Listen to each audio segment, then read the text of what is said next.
اس tutorial کے اندر basically ہم لوگ سلائس ٹول کو بیسیکلی ڈسکس کریں گے. سلائس ٹول کا مین مقصد یہ ہے کہ آپ اپنی اوریجنل پکچر کو ڈفرینٹ حصوں کے اندر ڈیوائڈ کر سکتے ہیں, اس کو توڑ سکتے ہیں, اس کی کٹنگ کر سکتے ہیں, جس کا مین فائدہ یہ ہوتا ہے کہ جب آپ انہی پکچرز کو ویب کے اوپر اپلوڈ کرتے ہیں تو بعض اوقات بہت ہیوی اور بڑی پکچرز ہونے کی وجہ سے ویب سائٹ پر وہ بہت زیادہ اوپن ہونے میں ٹائم لگاتی ہے, تو ہم ان پکچرز کو ڈفرینٹ حصوں کے اندر ڈیوائڈ کر لیتے ہیں جس سے وہ ویب کے اوپر آسانی سے اوپن ہو سکتی ہیں. تو یہ بہت ہی سمپل اور آسان سا ٹول ہے. اس کو یوز کرنے کے لیے ہم اپنے سسٹم پہ موجود کسی بھی پکچر کو اوپن کر لیتے ہیں اور سلائس ٹول کی مدد لے کر میں پہلے ایک حصے کی رینج بناتا ہوں جتنی مجھے پکچر چاہیے. لائک مجھے یہ پکچر 2 حصوں کے اندر ڈیوائڈ کرنی تھی تو میں نے ایک حصے کی رینج بنائی اور دین اسی طرح سے دوسرے حصے کی رینج بنائی. اس پکچر کو میں نے 2 حصوں میں ڈیوائڈ کیا سلائس ٹول کی مدد سے اور دین اس کے بعد میں فائل میں جا کر سیو فار ویب کی کمانڈ کا استعمال کرتا ہوں. مجھے یہ بتاتا ہے کہ پکچر کچھ اس طرح کی ہے. اگر یہ ٹھیک ہے تو ہم اس کو سیو کریں گے. سیو کے لیے لوکیشن بائی ڈیفالٹ یہ کہہ رہا ہے کہ مائی ڈاکیومنٹ کے اندر میں پکچر کو سیو کر رہا ہوں 2 اسٹوڈنٹس کے نام سے. ہم کہہ رہے ہیں ٹھیک ہے. فائل کا ایکسٹینشن یہ کہہ رہا ہے کہ میں HTML یعنی ویب پیج فائل بنا رہا ہوں. ہم کہہ رہے ہیں ٹھیک ہے. فائل کو سیو کروا دیتے ہیں.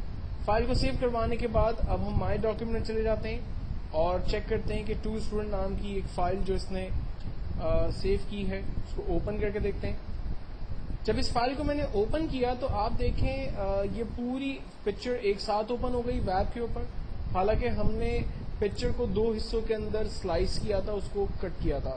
تو ایکچوئل کے اندر مائی ڈاکیومنٹ کے اندر اس نے امیجز نام کا ایک نیا فولڈر بنا دیا جس میں ہماری سلائس کی بھی پکچر اس نے رکھ دی ہے. تو یہ ایک آسان سا ٹول جس کی مدد لے کر ہم اپنی پکچر کو آسانی سے سلائس کر سکتے ہیں. ایک دفعہ پھر دیکھتے ہیں. اگر فار ایگزامپل اس پکچر کے علاوہ اگر میں کسی اور پکچر کی مدد لیتا ہوں, لائک میرے پاس یہ بچے کھیل رہے ہیں, اس پکچر کو میں سلیکٹ کرتا ہوں اور میں اس پکچر کے 4 حصے کر دیتا ہوں, لائک 1 2 3 اور 4. دین اسی کے بعد ہم فائل میں جاتے ہیں سیو فار ویب.